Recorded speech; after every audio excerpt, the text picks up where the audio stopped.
Buenas, bueno, bienvenidos a todas y a todos a esta nueva edición de los grupos de estudio de contratos.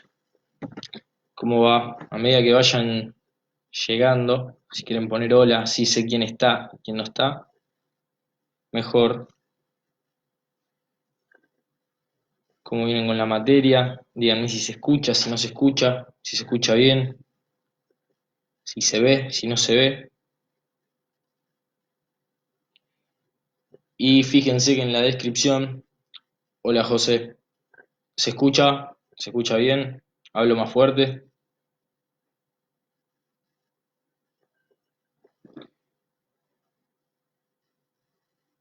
Perfecto, genial,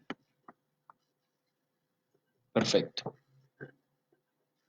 Genial. Fíjense que en la descripción del grupo yo aclaré que estamos haciendo un grupo de WhatsApp eh, en el cual la idea es comunicarnos mejor y más rápido, poder que se puedan sacar todas las dudas que queden de las clases online por acá.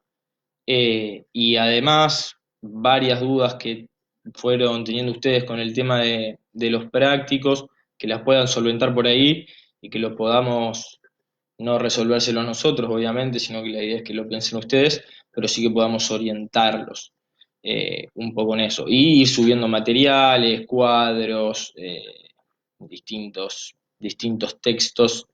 eh, que por ahí, por acá, por Facebook, por ahí el diálogo es un poco menos fluido. La idea es hacerlo por WhatsApp, así se hace más dinámico.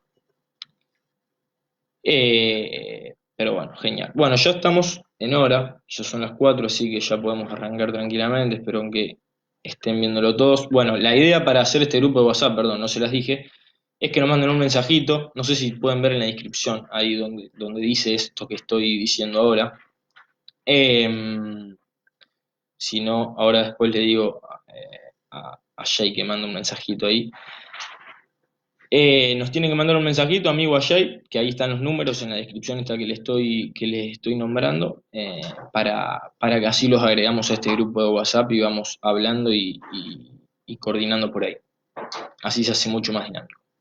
Pero bueno, sin más preámbulos, ahora estamos esperando a que lleguen a los 2 millones en América Latina de espectadores. No, mentira. Eh, pero bueno, arrancamos nomás. La clase pasada, no sé si espero que todos la hayan podido ver, ya sea en el momento o después posteriormente acá por el Facebook, que quedan guardadas las clases. Eh, la clase pasada lo que hicimos fue ver un poco todo lo que es la primera parte, el concepto del contrato, hasta las fuentes llegamos a ver. Vimos que el contrato es un acto jurídico, vimos en qué lugar del cuadrito ese de hechos y actos jurídicos se encuentra el contrato, que está dentro de los actos jurídicos, pero es un acto jurídico que tiene una particularidad, que es, que tiene varias particularidades, ¿sí? Es un tipo de acto jurídico. Y después llegamos a ver las fuentes del derecho contractual, digamos, de dónde surge el derecho contractual. Y vimos que si bien la mayoría de las normas que regulan los contratos están en el Código Civil, porque como vemos el derecho contractual es una rama, ¿se acuerdan? El derecho se divide en derecho público y derecho privado. Vemos que los contratos están más relacionados con lo que es el derecho privado.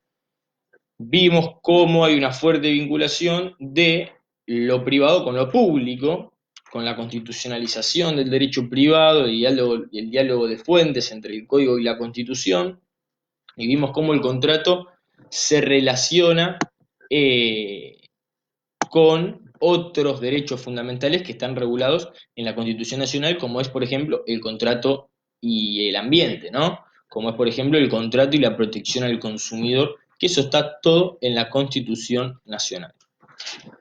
Bien, a eso habíamos llegado. Hoy vamos a seguir con esto de las fuentes, ¿sí? Y después vamos a pasar a lo que son los elementos del contrato. los presupuestos del consentimiento y demás. Esperemos que lleguemos a ver todo. Seguimos con el tema de las fuentes. ¿Qué es esto de la fuente? Justamente decíamos de dónde surge el derecho de los contratos. Lo que vamos a ver ahora son las normas que regulan los contratos en nuestro ordenamiento jurídico, en nuestro país. Y hay tres tipos de normas que regulan los contratos.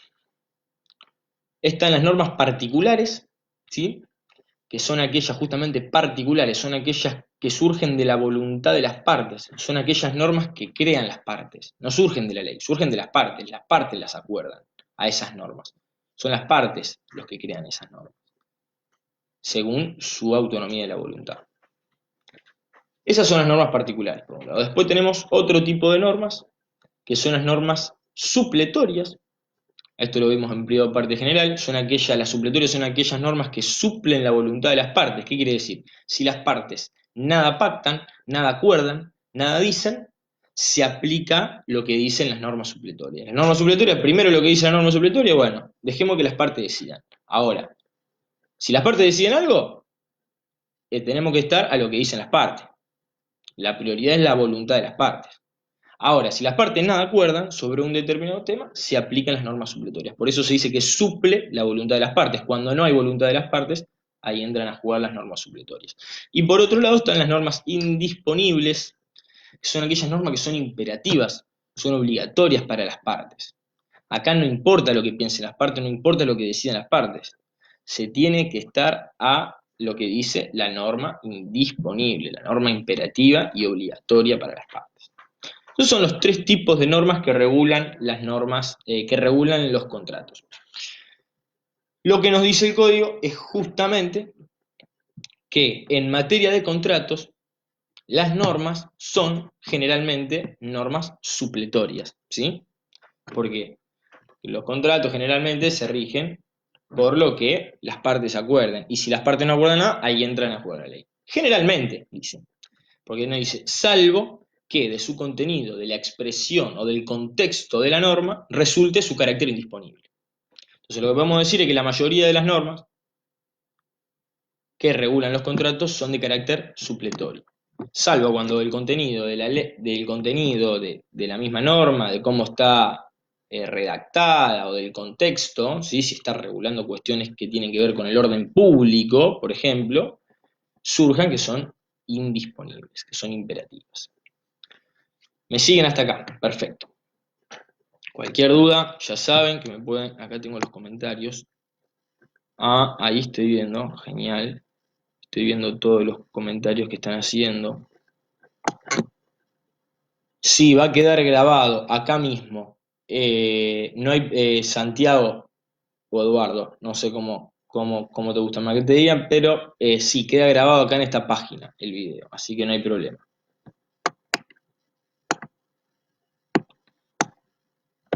Perfecto. Por otro lado, bien, una vez que tenemos en claro cuáles son estas normas, estos tres tipos de normas que regulan a los contratos, tenemos que saber que además de que la mayoría de las normas que regulan los contratos son supletorias, salvo que su expresión, de su contexto, de su contenido resulte de carácter indisponible, tenemos que saber también que el código nos da un orden de prelación, se le llama, nos da un orden de jerarquía de cuál norma hay que hacerle caso en el caso de que esas normas choquen. ¿Por qué? A ver, porque las normas de los contratos no están solamente en el código. Hay normas en el código, hay normas en leyes especiales, como la Ley de Protección del Consumidor, y están diseminadas. Entonces, ¿qué pasa cuando una norma choca contra otra norma y son contradictorias? ¿Sí? Una dice A y la otra dice Z. ¿A cuál le hacemos caso? Bueno, entonces el código nos da un orden de prelación, para que en ese caso, que choquen las normas, sepamos a cuál tiene mayor prelación que la otra. Nos pone en el primer eslabón, en el orden de prelación, a las normas indisponibles, ¿sí? Aquellas que son imperativas, recuérdenlo, que se encuentren en las leyes especiales o en el Código Civil y Comercial. Perfecto.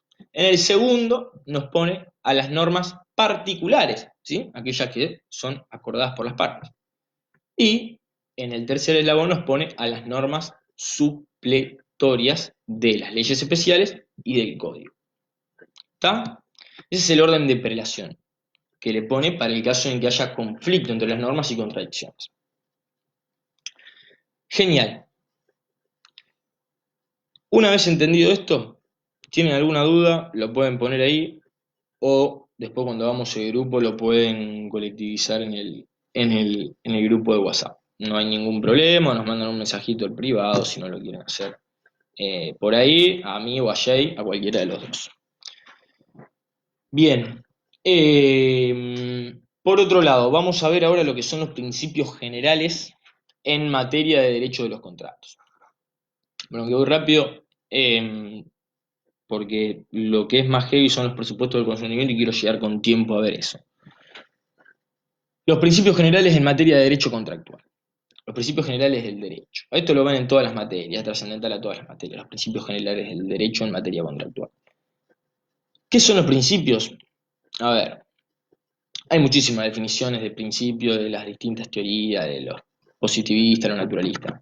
Lo que yo le doy mi definición, que lo uso siempre, que me gusta y que es coherente, que para mí, ¿no? Obviamente, que son pautas de orientación, ¿sí? ¿Para qué? Que sirven para ayudar a interpretar una norma y adoptar decisiones justas, ¿sí? A ver, los principios son, como diría un gran amigo, faroles, ¿sí? Que nos iluminan el camino cuando hay oscuridad, ¿sí? Cuando una norma es confusa, es oscura, ¿sí? Y tenemos varios caminos, para seguir y tenemos que elegir uno. Bueno, estos principios son como faroles que nos iluminan el camino y nos dicen, vos tenés que ir por acá, este es el camino. Para eso sirven los principios generales de derecho. Son pautas de interpretación, ¿sí? Pautas de orientación que nos ayudan a interpretar normas para que los jueces adopten decisiones justas, por ejemplo. Tenemos varios principios. Yo voy a dar los más relevantes por ahí para la materia, o los más complejos.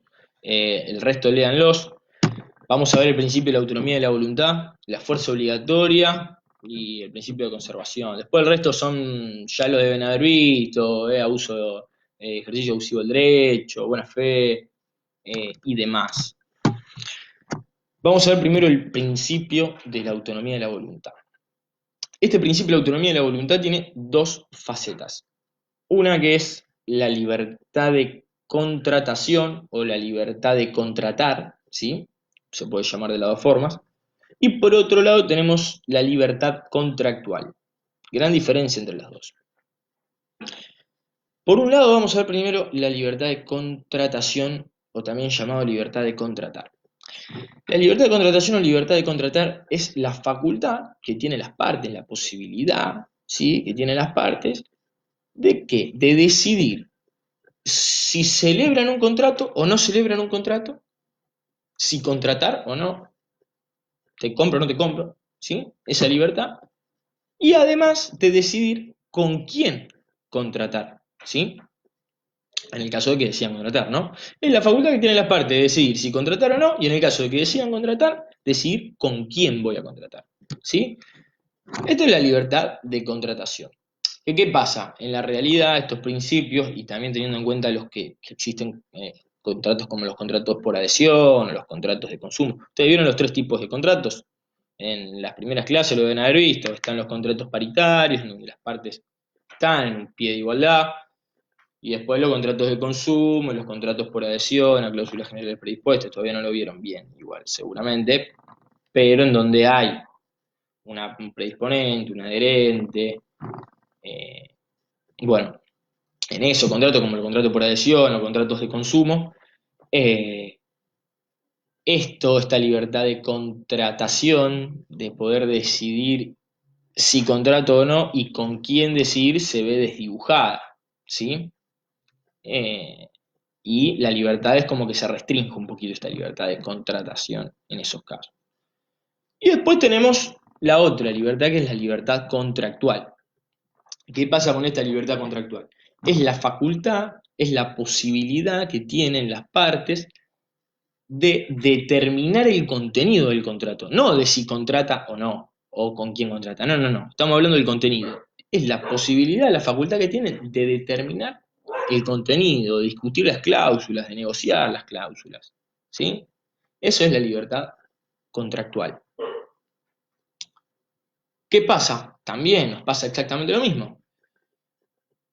En los contratos por adhesión, que vemos que tenemos un predisponente que define unilateralmente las cláusulas y un adherente que decide sí o no, ¿sí?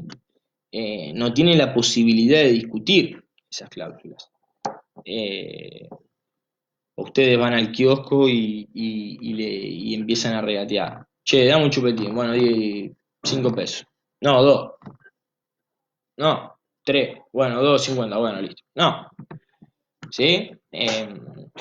Son contratos de masividad hoy en la actualidad que desdibujan y restringen, si se quiere, esta libertad contractual. Esta libertad contractual.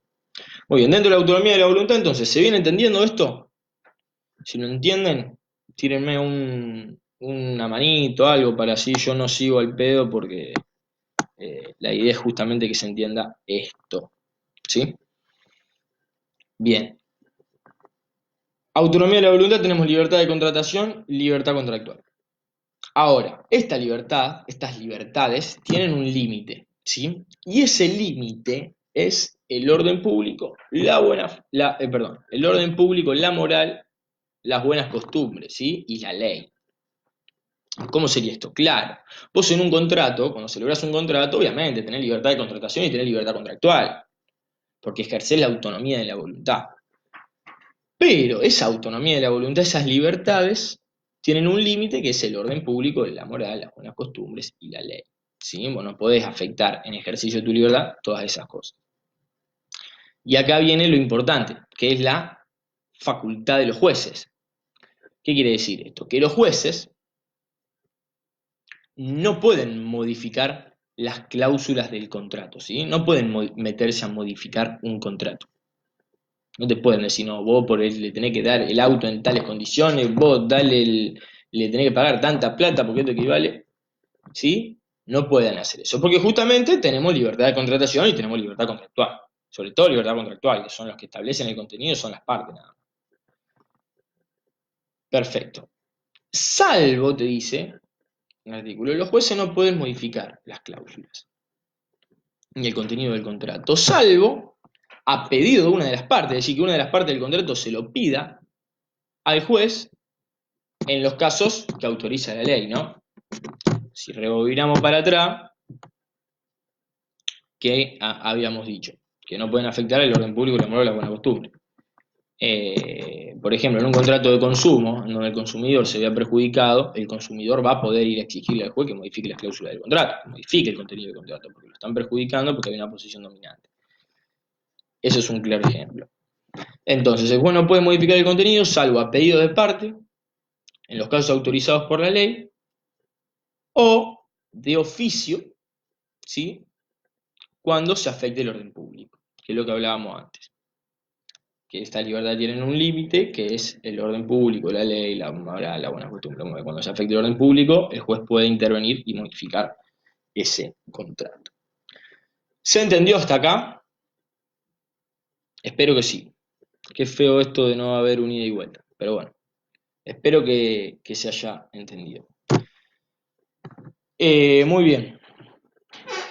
Ahora, espérenme, me voy a hacer un mate. Si hasta acá se viene entendiendo, mejor. Y si tienen una duda, por favor, solvéntenla en los comentarios, que no me molesta. No me molesta para nada, al contrario. Sirve para saber si me están siguiendo o no me están siguiendo. Si no, hacemos un par. Ahí va. Bueno. El otro principio, la fuerza obligatoria.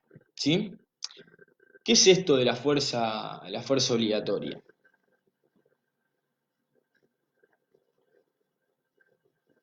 ¿Cuándo es de oficio?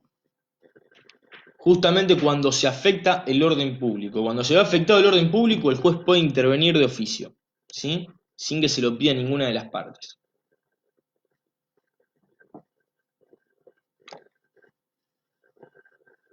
y si no, tiene que ser a pedido de parte en los casos que se autorice legalmente, como por ejemplo di el ejemplo del consumidor.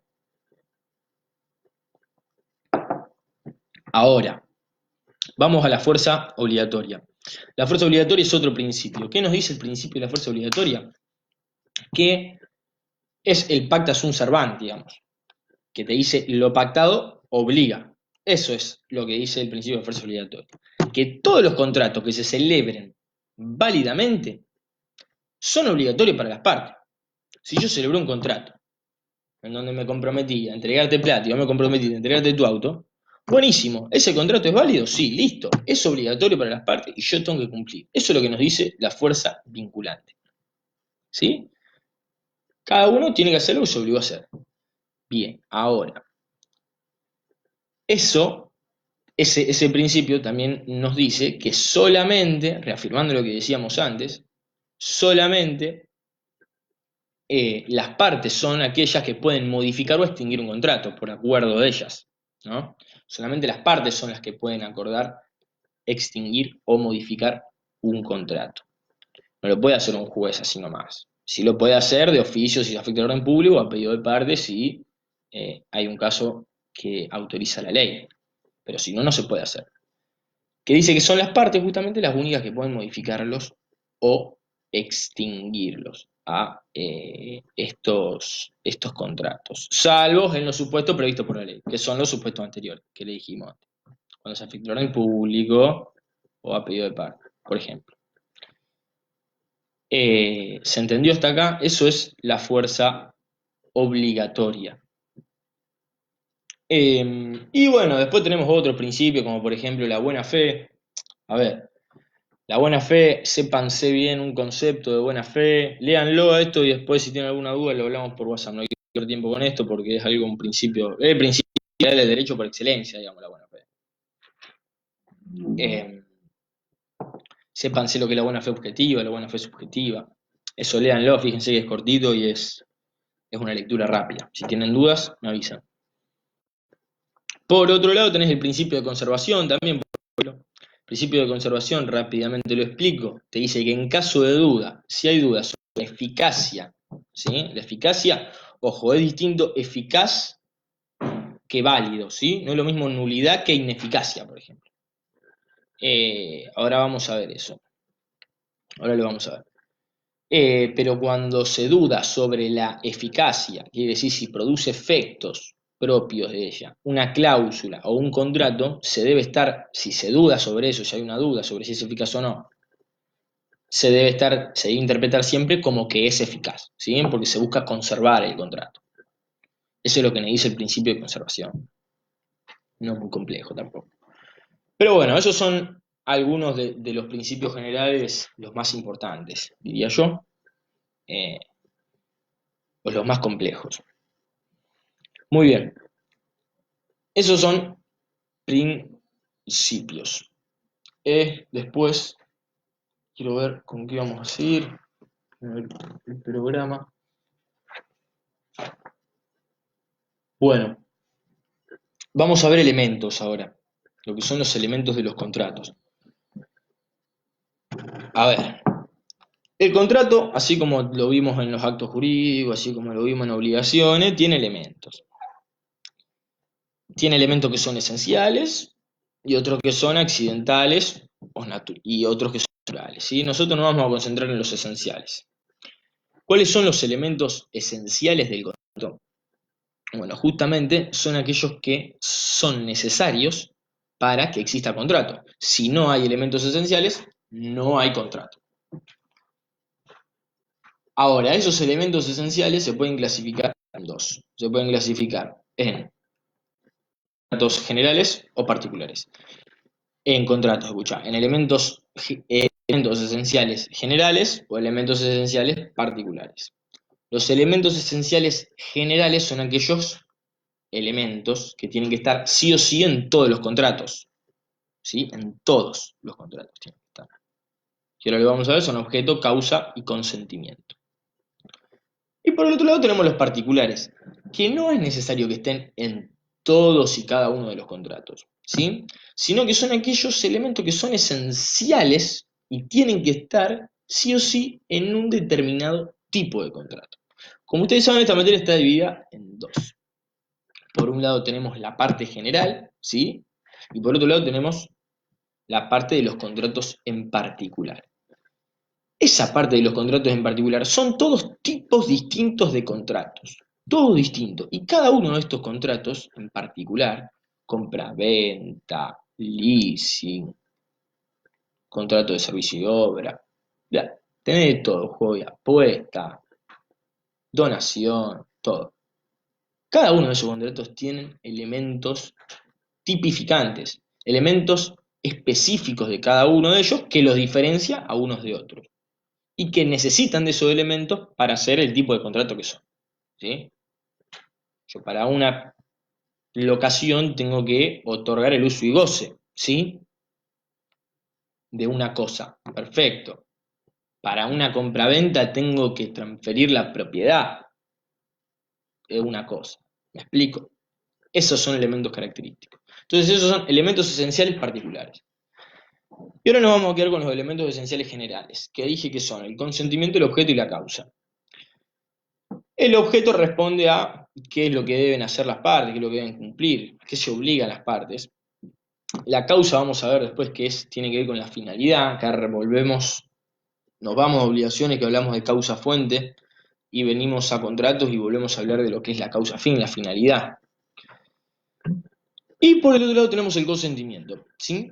El consentimiento justamente tiene dos presupuestos. Escuchen esto, no es lo mismo presupuesto que elementos. El consentimiento tiene dos presupuestos que son capacidad y forma y dos elementos que son oferta y aceptación. Ahora lo vamos a ver a todo eso. Nosotros lo que vamos a ver hoy son los presupuestos. ¿Qué son presupuestos? ¿Qué quiere decir esto? Que son los elementos necesarios para la validez del consentimiento. Eso quiere decir presupuestos. ¿Cuáles son esos presupuestos? Dos. Capacidad y forma. Pero vamos a ver, nos quedan media hora todavía. Tenemos tiempo. ¿Me siguen hasta acá? ¿Seguros que me siguen? ¿No tienen ningún tipo de duda de nada? Viste que hay que avanzar. Si tienen alguna duda, pregunten, no hay problema. Yo me tomo un mate mientras tanto, porque se me seca la boca. Espero que estén estudiando en esta cuarentena, aprovechando el aislamiento. Vi que hay muchas cátedras que están metiendo muchos prácticos, muchas comisiones que están metiendo muchos prácticos. Si tienen alguna duda o complicación con esos prácticos, igual está bueno. Hay muchos docentes que le contestan y le dicen que como una corrección le hacen. Está bueno, no que solamente lo entregan y después le ponen una nota. Eso está bueno porque uno así aprende, digamos, y no es que solamente lo evalúan y listo.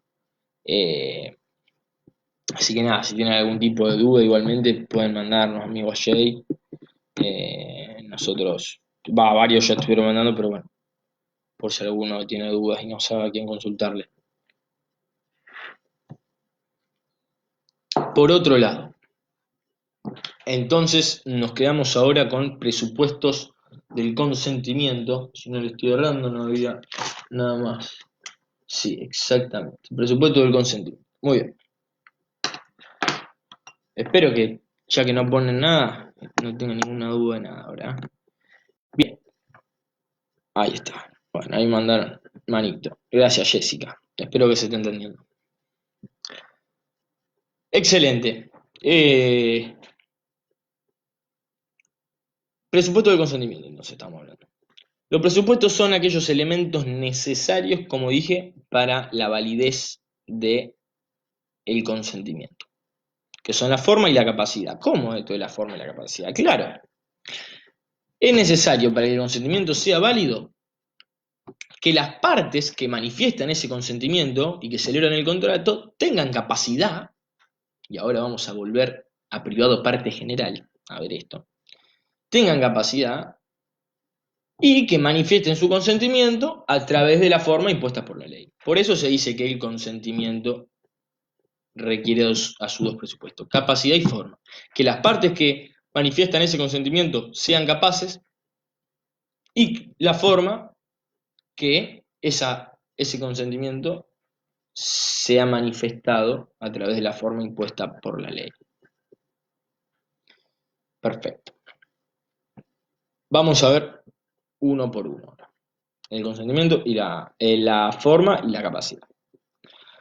Primero vamos a ver la forma, ¿sí? Que es más cortito.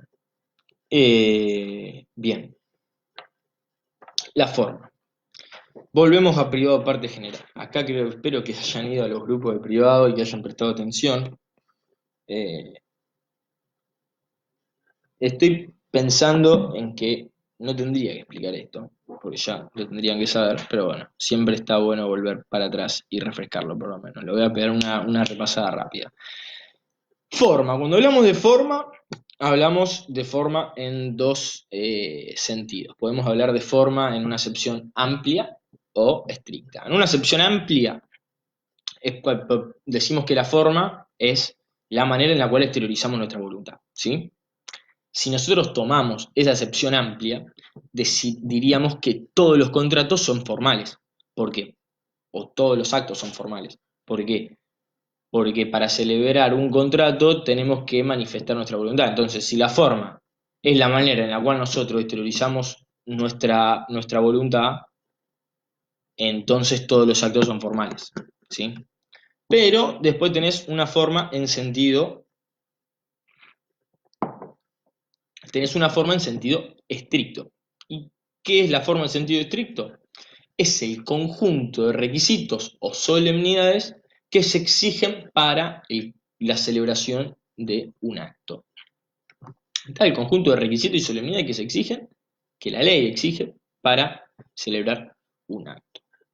Y nos vamos a quedar con en este caso, solamente si tomamos el sentido estricto, podemos ver que puede haber actos formales y no formales, porque solamente van a ser formales aquellos actos a los que la ley le exige un conjunto de solemnidades o requisitos para su celebración, y a los que no ley se lo exige serían no formales. Nosotros nos quedamos con este concepto que es con esta acepción del concepto de forma que es la acepción estricta. Y entonces podemos ver que hay actos formales y no formales, ¿sí? Ustedes lo que le tiene que quedar acá en la cabeza, grabado, lo primero que le tiene que quedar acerca de esto de forma, grabado acá, se lo tatúan. En materia de contratos, ¿sí? Rige el principio de la libertad de formas. ¿Qué quiere decir esto? También lo vimos en privado parte general, pero lo vuelvo a explicar. ¿Qué quiere decir? Que en principio las partes libremente pueden decidir la forma en la cual van a celebrar los contratos, ¿sí? En principio, esto es la regla general. Vieron que hay muchas veces que está la regla general y después tenés la excepción, y acá en Argentina pasa mucho, ¿viste? La regla general generalmente es lo que menos se aplica y se aplica más la excepción. Bueno, esto dice allí, te dice las partes pueden elegir libremente la forma que les sea más conveniente para celebrar un contrato, ¿sí? No hay una forma impuesta, determinada. Así. Salvo cuando la ley exija una forma determinada, ¿sí? Ya sea para su validez, para su eficacia, después vamos a ver eso, ¿sí? Entonces nosotros decimos que la regla general es que las partes pueden celebrar los contratos en la forma que les sea más conveniente. En principio, salvo que la ley le exige una forma determinada. Bien. Entonces, a partir de esto podemos decir que hay actos formales y hay actos no formales. Los actos formales son aquellos a los cuales la ley les exige una determinada forma. Es decir, les dice, a ver, para comprar una casa lo tenía que hacer por escritura pública, sí o sí, por ese instrumento, de esa forma. ¿Sí? ¿Me explico? Esas son formas. Esos son los actos formales. Ya sea la ley les exige el cumplimiento de esa forma impuesta, ya sea para su validez, ya sea para su casa, para su validez, para su eficacia o ya sea para su comprobación. Cualquiera de las tres, ¿sí? Ahora vamos a ver por qué hablo de esto. Y por el otro lado tenemos los no formales. Los no formales es la expresión del principio de la libertad de forma. Pueden ser celebrados de la forma que sea más conveniente por las partes. La ley no les exige ningún requisito, ninguna solemnidad para su celebración. Entonces, esos son los formales por un lado y los no formales por el otro. Dentro de los formales, ¿sí?, a aquellos actos que la ley les exige un conjunto de requisitos para su celebración, ya sea para su validez, para su eficacia o para su comprobación, tenemos los formales solemnes, los formales no solemnes y los formales ad probationem, se le dice, viste, a algunos en latín, o los formales con fines probatorios, también le dicen otros. Así. Tenemos esos tres, los solemnes, no solemnes, formales ad probationem o con fines probatorios. Esos tres tenemos dentro de los formales. Primero vamos a ver los formales solemnes. A ver, los formales solemnes, obviamente, al ser formales, son aquellos contratos a los cuales la ley les exige un conjunto de requisitos para su validez. ¿Sí? ¿Qué quiere decir esto? Que si las partes no cumplen con los requisitos que la ley le exige para celebrarlo, el contrato no va a ser válido, va a ser nulo. ¿Sí? Importante. Estamos hablando de los formales no solemnes. El contrato va a ser nulo. Formales solemnes. Después tenemos a los formales no solemnes. Los formales, bueno, un ejemplo, perdón, se me vino recién a la cabeza. Un ejemplo de formal solemne, por ejemplo, hay un artículo, no me acuerdo ahora el número exacto, creo que es 1500 y algo, que establece que se deben celebrar por escritura pública, bajo pena de nulidad, las donaciones, por ejemplo. Bajo pena de nulidad. Eso, contrato de donación, te establece qué tipo de donaciones, ¿no? En el contrato. Pero ese contrato es un contrato formal solemne. ¿Por qué? Porque la ley le exige una forma. Y si no cumple con esa forma, el contrato es nulo. Entonces es formal solemne. Después tenemos a los formales no solemnes. Los formales no solemnes son aquellos a los cuales, al ser formales, obviamente, la ley les exige un conjunto de solemnidades o requisitos, que en el caso de no cumplir, el contrato sigue siendo válido, no es nulo, a diferencia de los solemnes. Los no solemnes, si no se cumple la formalidad, el contrato sigue siendo válido, pero es ineficaz. ¿Sí? ¿Qué quiere decir que sea ineficaz? Que no va a producir sus efectos propios, no va a producir los efectos buscados por las partes. Uno cuando celebra un contrato busca producir efectos jurídicos. Yo le compro una casa a alguien, busco que esa casa va a ser mi propiedad, ¿no? Bueno, este contrato, que es formal, no solemne, si no se cumple con la formalidad exigida por la ley, el contrato sigue siendo válido, pero es ineficaz. No se producen los efectos buscados por las partes. No se producen los efectos propios del contrato. ¿Y entonces qué pasa? Bueno, ese contrato celebrado, al cual le faltan determinadas formalidades, le faltan determinados requisitos o solemnidades, va a valer como un contrato en el cual las partes que celebran el contrato y que le faltan algunas formalidades se obligan a cumplir con esos requisitos o solemnidades que faltan. No sé si me explico. ¿Sí? Ese contrato al cual le faltan esas formalidades sirve como un contrato en el cual las partes se obligan a cumplir en el futuro con los requisitos que le faltan. Ya sea hacer la escritura pública, escribir en el registro, lo que sea que falte. Estamos hasta ahí. ¿Sí? Ahora, por ejemplo, un caso de esto, una compraventa inmobiliaria, se requiere una escritura pública, ¿sí? Si nosotros celebramos un contrato a través de un instrumento privado, por ejemplo, en el cual yo te vendo la casa a vos, Buenísimo, está perfecto. El contrato está ahí. Pero ¿qué pasa? ¿Qué va a faltar? Falta la escritura, ¿sí? Falta la escritura pública. Es un contrato formal, no solemne. ¿Por qué? Porque el contrato nuestro, el instrumento privado, en el cual yo te pongo ahí que vos me das la casa, yo te doy la plata, ese contrato no es nulo, es válido, pero le faltan algunos requisitos. Entonces, bueno, la casa no pasa a ser mi propiedad, ni yo te doy la plata, por eso el acto no produce los efectos, es ineficaz. Pero ese instrumento privado, ese contrato que tenemos, sirve como obligación de que nosotros en el futuro vamos a escriturarlo, vamos a hacer la escritura pública. ¿Sí? Eso es lo que pasa. En los contratos formales no solemnes. Es una obligación de hacer que queda de las partes de escriturarlo. Y lo más importante es que esta obligación de que las partes lo hagan en el futuro es exigible judicialmente. Eso es lo más importante. ¿Cómo es esto? Y sí, que si nosotros lo hicimos por instrumento privado, no hicimos la escritura pública, perfecto. Y vos no, y vos la verdad que después te arrepentiste, no me querés vender la casa. Entonces no querés hacer la escritura pública. Yo te lo puedo exigir judicialmente, porque tengo el instrumento privado que vale como contrato en el cual las partes se obligaron a cumplir con las formalidades exigidas por la ley. ¿Se entendió eso último? Yo lo puedo exigir judicialmente, las partes se pueden exigir entre sí judicialmente que se cumpla con esas formalidades que faltan.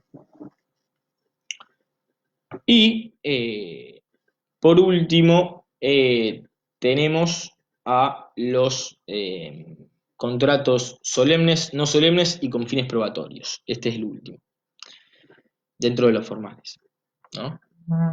Los formales ad probationem o con fines probatorios. ¿Se entendió lo que los no solemnes? ¿Seguros? Díganme cualquier cosa, ¿eh? Pueden comentar, no hay problema. Los que tienen fines probatorios, también al ser formales, a esos contratos la ley le exige un conjunto de requisitos o formalidades para la celebración del acto. Pero ¿qué pasa acá? Genial, Orna. ¿Qué es lo que pasa acá? En el caso de que las partes no cumplan con estas formalidades, ¿qué es lo que va a pasar? El contrato va a seguir siendo válido y va a seguir siendo eficaz. O sea, el contrato, si se incumple con esos requisitos, no va a ser nulo ni va a ser ineficaz. ¿Eh? Pero ¿qué va a pasar? No se va a poder comprobar. Para lo único que se exige, para lo único que se le exige a esos contratos formales con fines probatorios, esos requisitos, para lo único que se le exige es para la prueba, para probar que hay un contrato, ¿sí? Sí, te compro el termo, ¿sí? Te compro un termo y bueno, y ¿formal qué? Y bueno, tenés que tener un contrato, algo en donde yo te digo, no, no tenés, es válido igual, es eficaz igual, sí. Bueno, pero si yo te entrego el termo y vos no me entregas la plata, después ¿cómo te voy a ir a quejar? ¿Cómo vas a ir a probar que el termo era tuyo y que te lo vendió si no tenés un papel a donde probar? Es solamente con fines probatorios. O sea que si se incumple la forma, el contrato va a seguir siendo válido, va a ser eficaz, y lo que sí va a tener que hacer es probar que hubo un contrato por otros medios que sean esos requisitos. ¿Sí? ¿Se entendió? Con fines probatorios. Para lo único que se exigen esos requisitos y formalidades es para la prueba. Si se incumple con esos requisitos, esto va a seguir siendo válido, va a seguir siendo eficaz, pero se tendrá que probar por otros medios. Como por ejemplo un testigo. ¿Sí? Vaya a ser uno de los fines probatorios que usa cada uno. Bien, bien, bien. Espero que se haya entendido la forma. Un ejemplo ya di un ejemplo de formal solemne, lo di, de la donación, ¿sí? Si no se cumple con la formalidad, nulo. Formal no solemne, ejemplo, hay un contrato que dice deben celebrarse por escritura pública, creo que es, no me acuerdo el número, es el 1070 y algo. Fíjense que habla de la compraventa inmobiliaria, que es formal no solemne, ¿sí? Porque si no se cumple con la formalidad, el acto es válido, no es nulo el contrato, pero es ineficaz. Y ese contrato sirve como obligación de las partes para cumplir con esa normalidad en el futuro. Si no se entendió eso, por favor, mándenme un mensajito y se lo explico por un WhatsApp o con un audio. A mí en su momento me costó entenderlo. Tuve como un día frenado en esa página, no avanzaba. Bueno, avanzamos entonces. Eso es lo que es forma, ¿sí? Lo importante de forma. Después tenemos lo que es capacidad. Que acá, lamentablemente, y el que no fue al grupo de Derecho Privado Parte General, va a tener la suerte de estar ahora en un grupo de Privado Parte General, porque es todo Privado Parte General, salvo alguna parte de... A eso lo vamos a ver después, Caro, lo di como ejemplo para la forma, lo del formal no solemne. Después vamos a ver todo el tema que hay con el boleto de compraventa cuando veo compraventa en particular, digamos, que está buenísima, muy interesante. Pero lo vamos a ver mejor. Sabete que la compraventa inmobiliaria si es un contrato formal no solemne. Y después vas a ver por qué digo esto, cuando veamos la compraventa inmobiliaria más adelante. Perfecto. Avanzamos entonces con la capacidad. Esto es largo y es tedioso. Y si no entienden, me cortan, ¿sí? Y me dicen, pará, volví a explicar. Y yo lo hago, no tengo ningún problema. Vamos a ver la capacidad. ¿Por qué tenemos que ver la capacidad? Porque es el otro presupuesto del consentimiento. Para que haya un consentimiento válido necesitamos que la persona que manifieste el consentimiento sea capaz. Excelente. Ahora, ¿qué es la capacidad? Esto volvemos a privado parte general. Es la posibilidad de ser titular de derecho y obligación, ¿sí? Ahora, pero ¿cómo? Hay dos tipos de capacidad. Exacto, hay dos tipos de capacidad. Tenemos capacidad de derecho y capacidad de ejercicio. La capacidad de derecho es la posibilidad de uno de adquirir derecho y obligaciones, de ser titular de derecho y obligación, ¿sí? Esa es la capacidad de derecho. Y la capacidad de ejercicio es la posibilidad de ejercer esos derechos de los cuales uno es titular por sí mismo. Es la posibilidad de ejercer esos derechos. Esa es la capacidad de ejercicio, ¿sí? Tenemos capacidad de derecho y capacidad de ejercicio. Vamos primero a la capacidad de derecho. La capacidad de derecho, dijimos, la posibilidad de ser titular de derecho y obligaciones. Bien. Ahora, yo les pregunto, esta capacidad, esta posibilidad de ser titular de derecho y obligaciones, ¿se puede restringir parcialmente? Ustedes en su casa tienen que estar diciendo, sí, Santiago, se puede restringir parcialmente. Bien, buenísimo.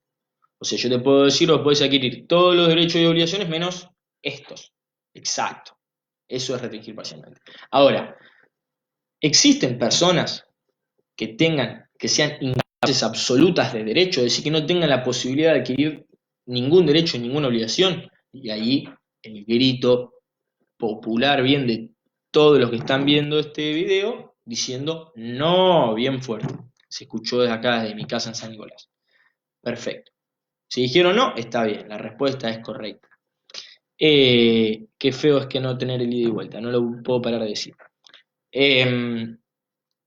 Bien, ¿por qué no? Y porque sería la muerte civil de una persona, porque se acuerdan el concepto de persona, la persona es todo ente susceptible, es decir, que tiene la posibilidad de adquirir derechos y contraer obligaciones. Si nosotros decimos que hay personas, sí, entes que pueden adquirir derechos y contraer obligaciones, que no tienen capacidad de derecho, que justo es la posibilidad de adquirir derechos y contraer obligaciones, eh, sería contradictorio, ¿no? Entonces, no existen personas incapaces de derecho, ¿sí? Sí existen personas que tienen capacidad restringida de derecho.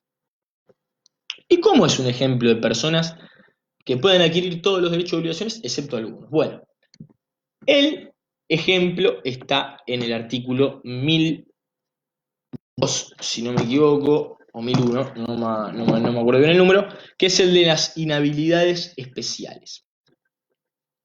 Y acá tenemos lo primero. Acá tenemos el primer supuesto en el cual determinadas personas no tienen la posibilidad de adquirir determinados derechos y determinadas obligaciones. Es decir, no pueden contratar, ¿sí? Lo que nos dice el artículo, ¿sí? Es importante que lo sepamos. Lo que nos dice el artículo es que, por ejemplo, los funcionarios públicos no pueden adquirir bienes, ¿sí?, que se encuentren o que hayan estado bajo su administración o disposición, ¿sí? Los funcionarios públicos. Ahí tenés una restricción a la capacidad de derecho. Esas personas no pueden contratar y adquirir bienes que hayan estado bajo su administración o disposición. Después tenés a quién más, a los jueces, por ejemplo. Los jueces tampoco pueden celebrar contratos para adquirir, para en su propio interés, bienes que se encuentren en procesos en los que él haya intervenido, haya sido juez. ¿Sí? Los abogados, lo mismo, no pueden adquirir, contratar para adquirir en interés propio, eso, artículo 1002. Gracias, Caro. No pueden contratar para adquirir bienes que hayan estado en procesos en los cuales ellos ya hayan intervenido. Los cónyuges que tengan un régimen de comunidad de bienes, bienes compartidos, eh, tampoco pueden contratar entre sí, ¿sí? Los albacias no pueden contratar sobre bienes que surjan de los testamentos. El albacia, para el que no sabe, es aquella persona que se encarga de hacer cumplir todo lo que dice un testamento, digamos, de ejecutar todo eso de un testamento. Esas son personas que pueden adquirir todos los derechos y obligaciones, pero no pueden celebrar contratos. Esos contratos que dicen ahí, ¿no? Tienen esa restricción a su capacidad de derecho. ¿Me expliqué? Eso en cuanto a capacidad de derecho. Y por el otro lado tenemos la capacidad de ejercicio.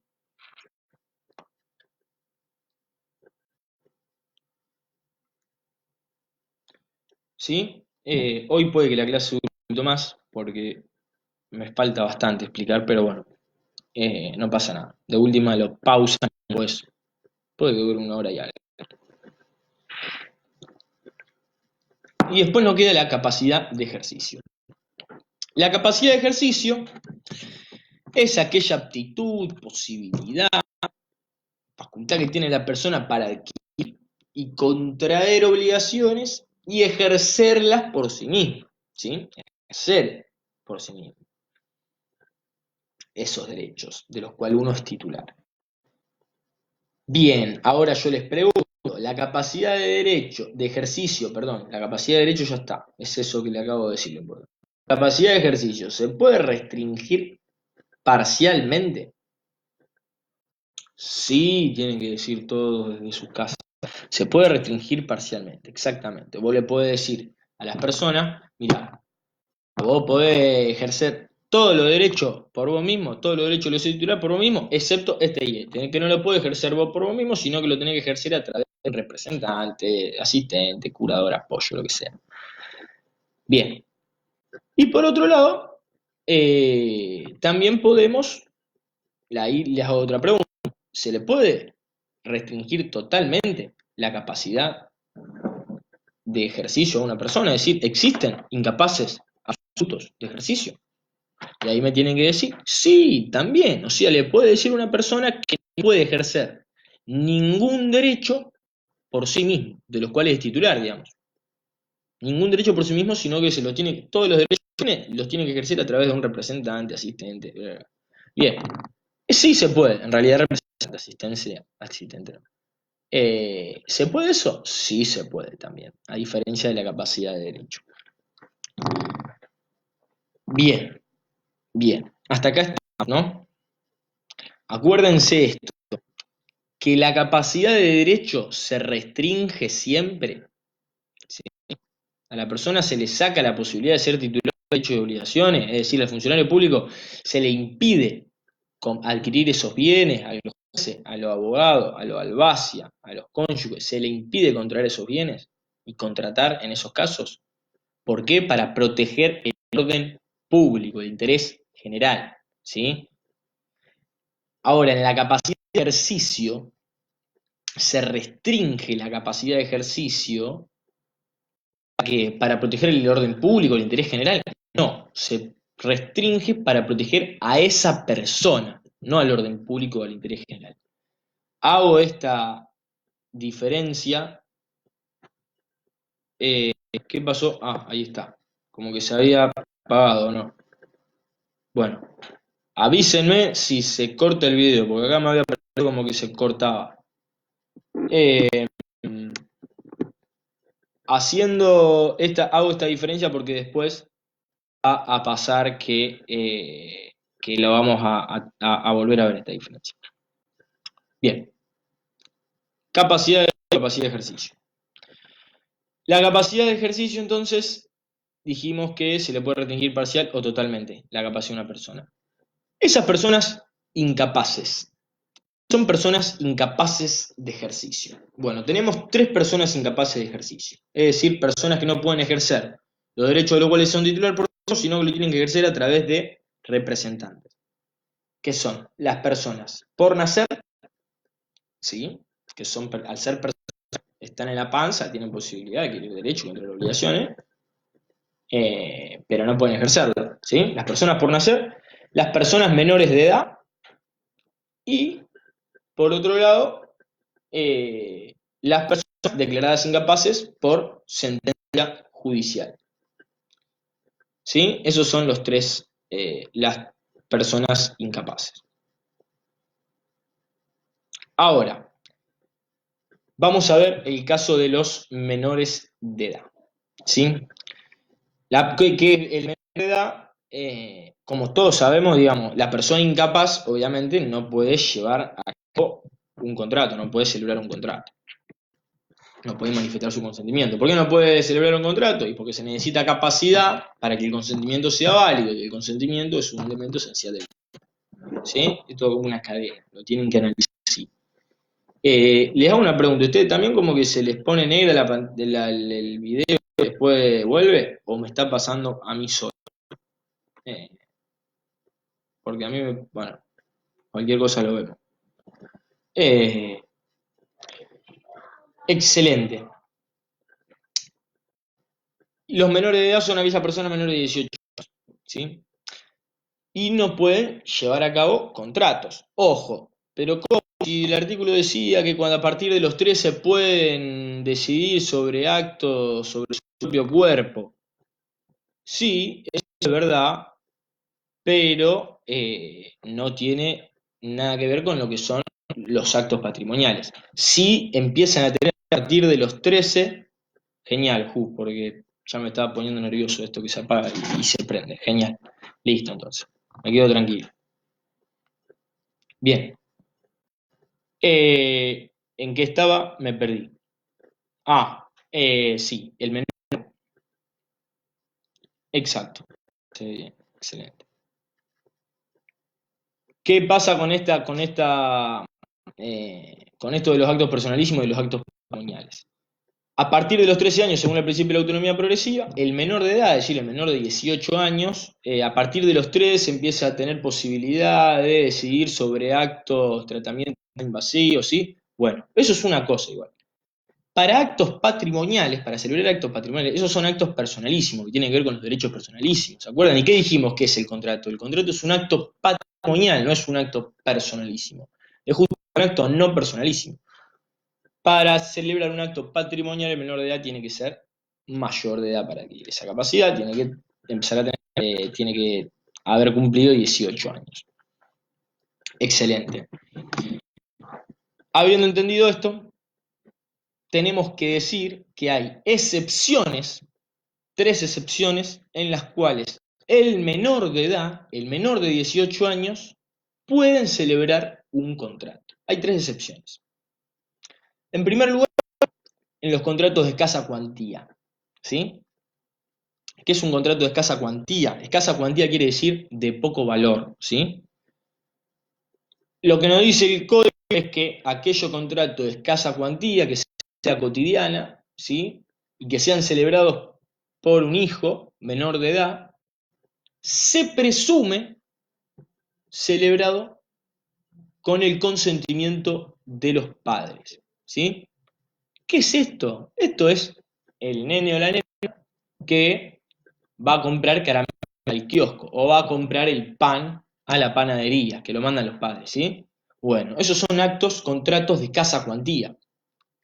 ¿Pero cómo? ¿Lo está celebrando un menor de edad? Sí, claro, porque justamente es una de las excepciones en las cuales el contrato celebrado por un menor de edad es válido.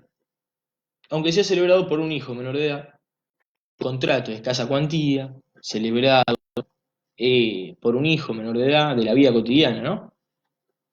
Se presuman con el consentimiento de sus progenitores. Está mal hablar de padres, sino de progenitores. Ahí sí. Bien, eso por un lado. Por el otro, tenemos, esa es una excepción, los cuales los menores de edad pueden celebrar contratos. Otra excepción es para el caso de los menores de edad que tienen título habilitante. ¿Qué es esto? El menor de edad con título habilitante. Lo que nos dice el código es que un menor de edad que tenga un título, ¿no? Un título que lo habilite a ejercer una profesión determinada, ¿sí? Ese menor de edad puede ejercer esa profesión si tiene un título sin autorización de nadie. Es decir, esa persona puede celebrar un contrato de trabajo, por ejemplo, ¿no? Siendo menor de edad, siendo menor de edad. Ahora, también nos dice que esa persona menor de edad, con los bienes obtenidos, con el producido de esa profesión, del ejercicio de esa profesión, puede hacer lo que quiere, puede administrarlos y disponerlos a su criterio, ¿sí? Eso quiere decir, claro, que con la plata que él adquiere de su trabajo, del ejercicio de su profesión, él puede vender, puede comprar, puede alquilar, y que ¿qué es esto de comprar, vender, alquilar? Está haciendo contratos, ¿sí? Celebra contratos. Puede llevar a cabo contratos. Entonces, esa es otra excepción más a que los menores de edad no pueden celebrar contratos. Tienen capacidad, perdón, para celebrar contratos. Y por último, la última excepción es en los casos establecidos por en los casos establecidos por el legislador. ¿Cómo los casos establecidos por el legislador? Qué amplio, bueno.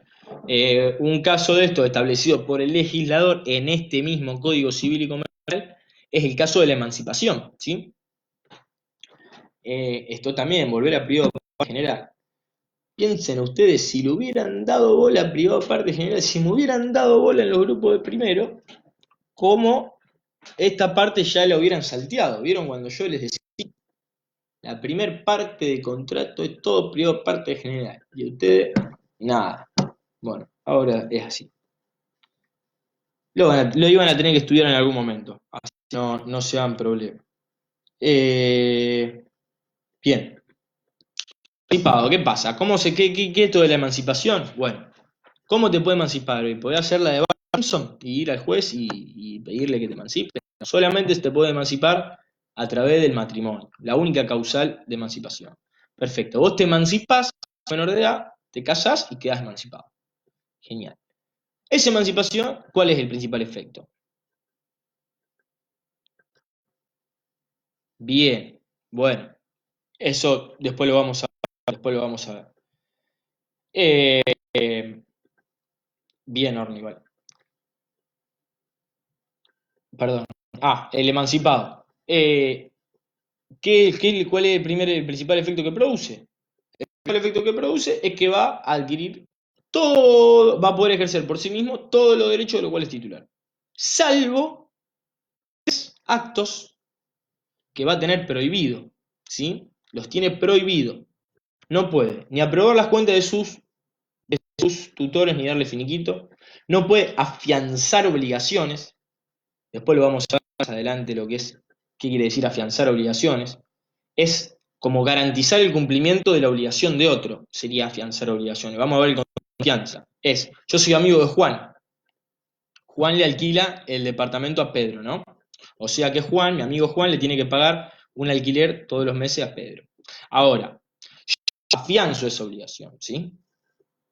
Yo, Santiago Tonelo, afianzo la obligación de mi amigo Juan. ¿Qué quiere decir eso? Que si Juan no le paga el alquiler a Pedro, voy a pagarle a Pedro por mi amigo Juan. ¿Se entiende? Eso es afianzar una obligación, garantizar el cumplimiento de una obligación. Eso es afianzar obligaciones. Que también lo tiene prohibido el emancipado. Y tampoco puede donar bienes que haya recibido a título gratuito. Ninguna de esas tres cosas es emancipado. Lo que sí puede hacer, sujeto a autorización, y acá lo tenés, es disponer de bienes que haya recibido a título gratuito. Disponer, que no es lo mismo que donar. Donar, regalar lo que me regalaron. A ver. Después vamos a ver que, que hay muchas formas de donación igualmente. Muchos tipos de donación. Y lo que sí puede hacer con autorización judicial es disponer de bienes que haya recibido a título gratuito. Vender. Estamos hasta acá. Es otra excepción. ¿Sí? A que los menores de edad no tienen, que son incapaces, pueden celebrar contratos.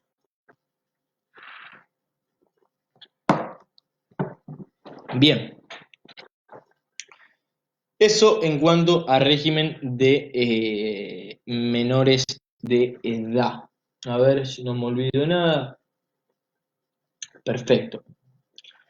Después tenés a las personas también declaradas incapaces por sentencia judicial. Acá no me quiero detener mucho en esto, en todo el procedimiento, cómo hacer, porque yo dije que eran tres las personas incapaces. Las personas incapaces, los menores de edad, y las personas incapaces, declaradas incapaces por sentencia judicial. ¿Cuáles son esas personas declaradas incapaces por sentencia judicial? Aquella persona mayor de 13 años que padece una adicción, afectación mental, permanente, prolongada, de suficiente gravedad, siempre que se estime que bla, bla, bla, bla, bla. Bueno, esa persona, hay todo un procedimiento para poder restringirle la capacidad o declararlo incapaz, ¿sí? Todo un procedimiento. Que a eso, si lo empiezo a dar hoy, no termino más. Si quieren, les subo después al grupo de WhatsApp explicándole todo ese procedimiento, que lo vimos en privado parte general. Pero es todo un procedimiento bastante largo, ¿sí? En donde hay intervención de las partes, reglas generales, se lo tiene que pedir alguien al juez, lo puede hacer hasta el Ministerio Público, hay un juez competente, hay una entrevista, hay de todo. Se dicta sentencia, ¿sí? Y esa sentencia se inscribe. Y a partir de que la sentencia se inscribe, se van a producir los efectos, ¿sí? O sea,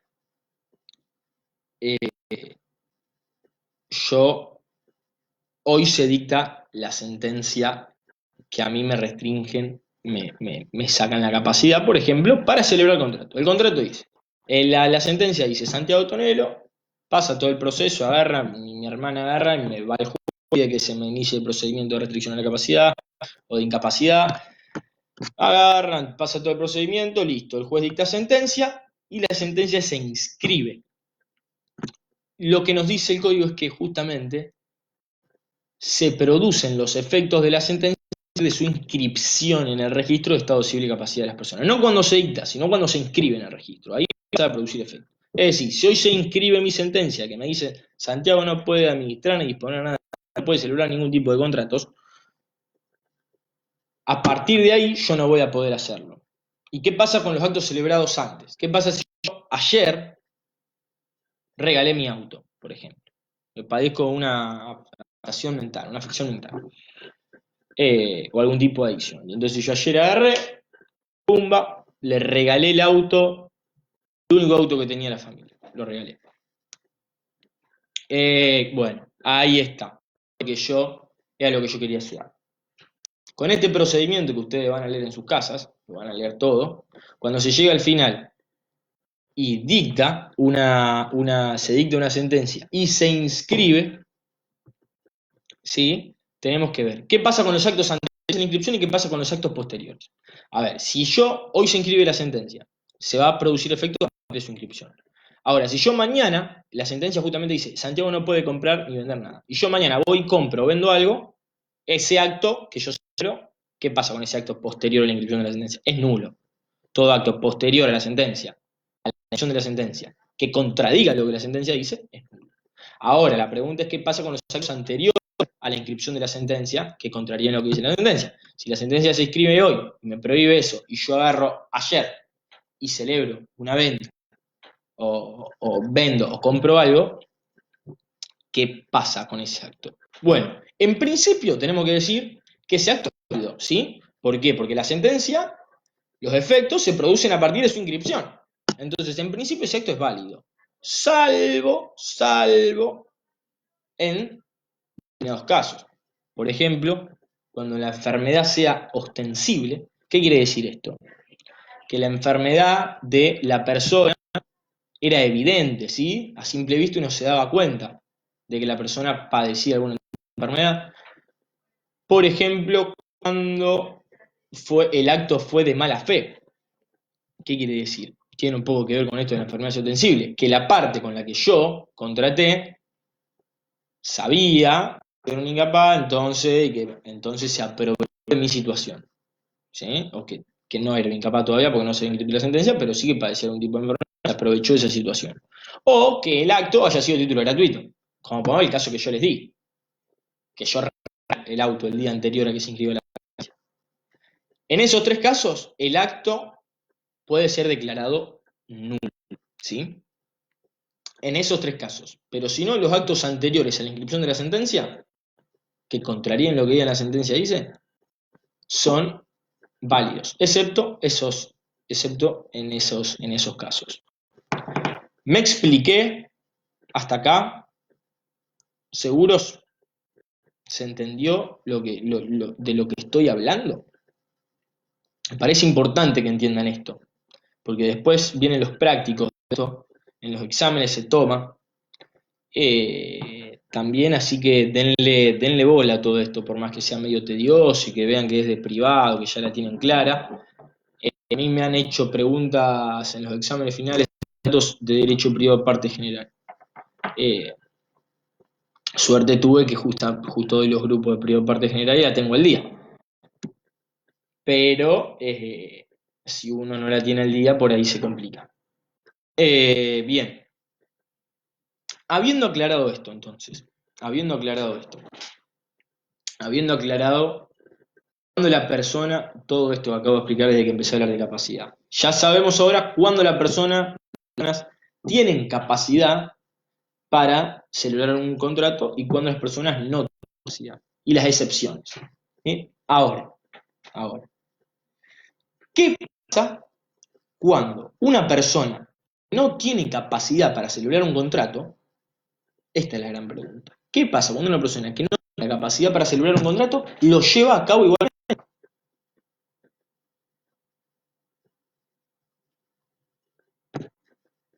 Sí, amigo. Me estás hablando, lo último sería lo de los actos anteriores y posteriores a la inscripción de la sentencia. Los actos posteriores a la inscripción de la sentencia que contradigan lo que dice la sentencia son nulos directamente, ¿sí? Y los actos anteriores a la inscripción de la sentencia que contradigan lo que dice la sentencia, en principio son válidos, salvo que la enfermedad sea ostensible, salvo que el acto haya sido de mala fe, o salvo que el acto haya sido a título gratuito.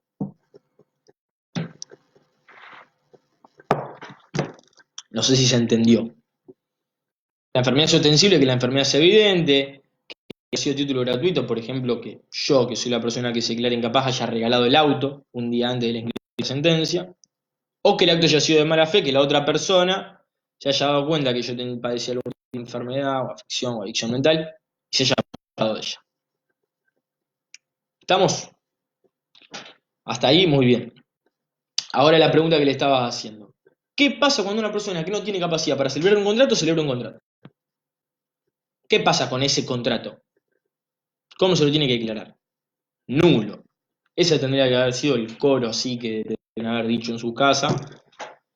Se escuchó hasta acá. Nulo. Todo. Perfecto. Excelente. Bueno, sí. Correcto. Diría Susana Jiménez. Es nulo. El contrato es nulo. Y nulo de O sea, debe ser declarado nulo ese contrato.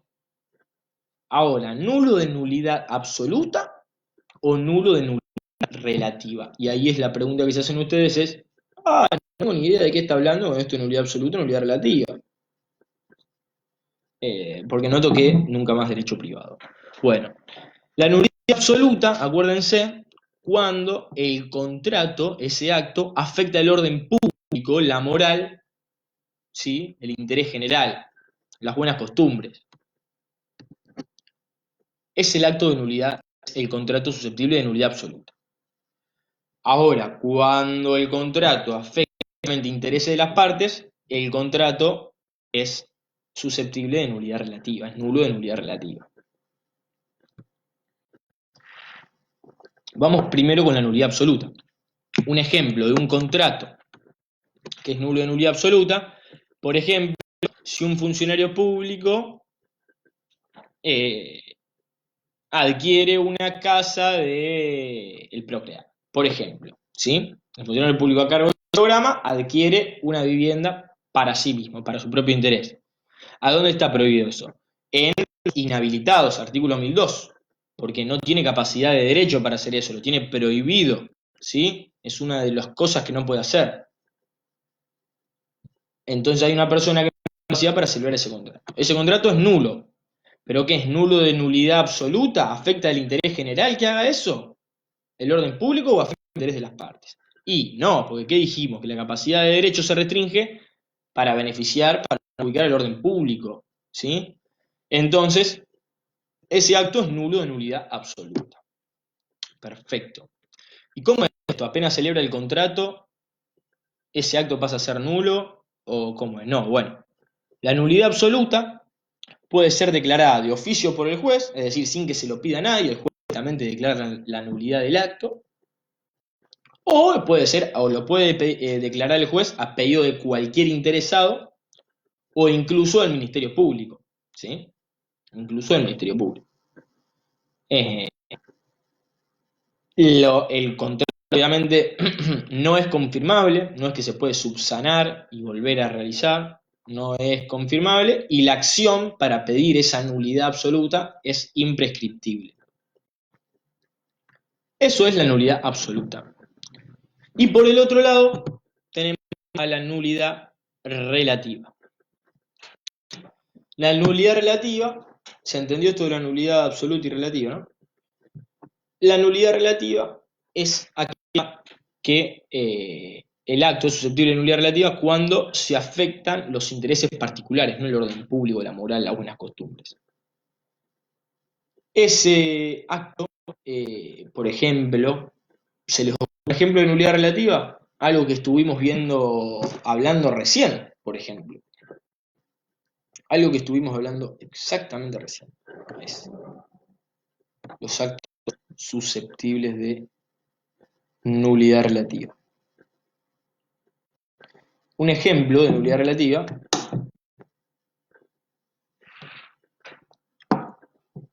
es, por ejemplo, cuando una persona incapaz celebra un acto posterior a su inscripción en el registro que contraríe lo que dice la sentencia, ¿sí? Posterior a la inscripción de la sentencia en el registro. Es decir, ¿qué pasa si a mí, agarra, me declaran incapaz, inscribe hoy la sentencia y yo mañana voy y me compro un barco, ¿sí? Ese acto, ¿cómo va a ser? Nulo. ¿Nulo de qué? ¿Nulidad absoluta? ¿Afecta el orden público, la moral, las buenas costumbres? ¿O afecta el interés de las partes? Si dijimos que la capacidad de ejercicio se restringe no para proteger el orden público, se restringe para proteger a las personas. Entonces, no, ese acto no va a afectar al orden público, sino que va a afectar a los intereses particulares. Por lo tanto, es de nulidad relativa. Excelente. ¿Y qué pasa con la nulidad relativa? ¿La puede pedir el juez de oficio? No. A diferencia de la nulidad absoluta, la nulidad relativa se debe declarar a pedido de parte. La puede declarar el juez solamente a pedido de parte. ¿Y de qué parte? Cualquiera de las dos partes, digamos. No, solamente la puede pedir aquella parte, a la nulidad relativa la puede pedir aquella parte en cuyo beneficio se estableció la nulidad.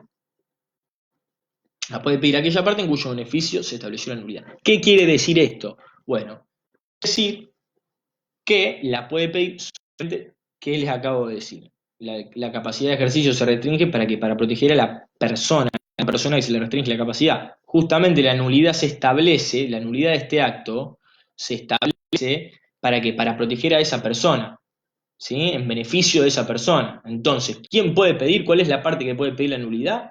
Justamente la persona incapaz. Esa es la persona que la puede pedir. Salvo que esa persona incapaz haya actuado con dolo, ¿sí? Por ejemplo, ¿qué quiere decir actuar con dolo? Y que esa persona incapaz está bien, es un ejemplo también, sí, sí, sí, sí, totalmente, totalmente. Tiene que ser un menor de edad, pero no tiene que estar en ninguna de las excepciones que estábamos hablando. Está bien. Buen ejemplo. Eh, Inválidos por nulidad relativa se pueden confirmar. Exacto, sí se pueden confirmar. Ahora iba a llegar a eso, Fran. Pero bien, exactamente. Eh, Estaba. Ah, bueno, me fui. Pero bueno, a lo que iba. La que puede pedir la nulidad relativa del contrato es la parte incapaz, porque se busca proteger a esa persona. Salvo que esa persona. Ah, esto estaba. Salvo que esa persona haya actuado con dolo. Si esa persona actuó con dolo, ¿qué quiere decir esto? Que esa persona sabía que estaba lo que estaba haciendo porque era incapaz y no podía realizarlo, pero engañó a la otra para hacerle creer que era capaz, ¿sí? Y la otra persona, que no es la persona que era incapaz, sino la otra parte, actuó de buena fe. En ese caso, la otra parte también lo puede pedir, ¿sí? Sobre todo en el caso que haya sufrido algún perjuicio patrimonial por ese acto. Eh, Ahí en ese caso lo puede pedir la otra parte también. Pero si no, solamente lo puede pedir la parte en cuyo beneficio se estableció la nulidad, que es la persona incapaz. ¿Se entendió eso? Excelente. Bien, entonces, la nulidad relativa afecta intereses particulares, lo puede pedir, se declara pedido de parte, la parte en cuyo beneficio se estableció la nulidad. No, muy bien como dice Fran, la nulidad relativa se puede confirmar, ¿sí? ¿Se acuerdan lo que es la confirmación ustedes? La confirmación es cuando la parte que tiene derecho a pedir nulidad relativa decide llevar a cabo igualmente el acto siempre y cuando subsane el defecto. El caso en el que nos da Anto, por ejemplo, que pone acá en los comentarios que un menor de edad compre un televisor con la plata del padre. Bueno, el padre es el que tiene derecho a pedir la nulidad, ¿no? ¿Qué va a pasar ahí? ¿Qué va a pasar? Bueno, el padre tiene derecho a pedir la nulidad. Ahora, si el padre agarra y dice, la verdad que estaba bueno el televisor, la oferta estaba bárbara. ¿Sabe qué? Vamos a confirmar el acto este. Confirmémoslo. Subsanemos el vicio, voy y firmo yo, al lado de la firma de mi hijo, por ejemplo. Así subsano el vicio y confirmo la voluntad de llevar a cabo el acto jurídico. Y así se confirma el acto de nulidad relativa. El acto de nulidad relativa es confirmable, el acto de nulidad absoluta no es confirmable. Bien. Y además, nulidad relativa, la acción para pedir la nulidad relativa de un contrato prescribe, perdón, a los 2 años. A los 2 años. A diferencia de la nulidad absoluta, que la acción para pedir la nulidad absoluta de un contrato no prescribe, es imprescriptible. Bien, se entendió esto hasta acá, me fui al pasto con el tiempo, 1 hora 25, pero bueno, me parece muy importante que entiendan esto porque es la base de muchos prácticos que le van a hacer, no sé si esta semana, o por lo menos a mí y al año que siguió nos hicieron varios prácticos con esto de nulidad, porque es un tema base, por eso en privado parte general nos insistían tanto con que aprendamos nulidad absoluta y relativa, todas estas cuestiones, así que nada, creo que no me queda absolutamente nada, no. Si les quedó algún tipo de duda, háblennos, mándenme un mensajito a mí o a Sheila para que os agreguemos al grupo y sigamos en contacto por ahí. Si tienen dudas de algún práctico, si leyeron algo y no lo entienden y quieren preguntar. hablemos todo por ahí. Vamos a seguir subiendo cuadritos por ahí por el grupo de WhatsApp, así que nos mantenemos en contacto. Espero que les haya gustado y les haya servido esta clase. Nos vamos a seguir viendo por acá todos los martes a las 4 de la tarde, por si hay alguno nuevo que se sumó por primera vez, todos los martes a las 4 de la tarde hasta que se normalice toda esta situación. Gracias por participar. Me quedo un ratito más esperando por si alguno tiene alguna duda y la quiere poner ahí y yo se la respondo ahora. Si no, nos vemos el martes que viene. Gracias a todos. Llegamos, Mica. No hay problema. Qué bueno que te haya gustado la clase.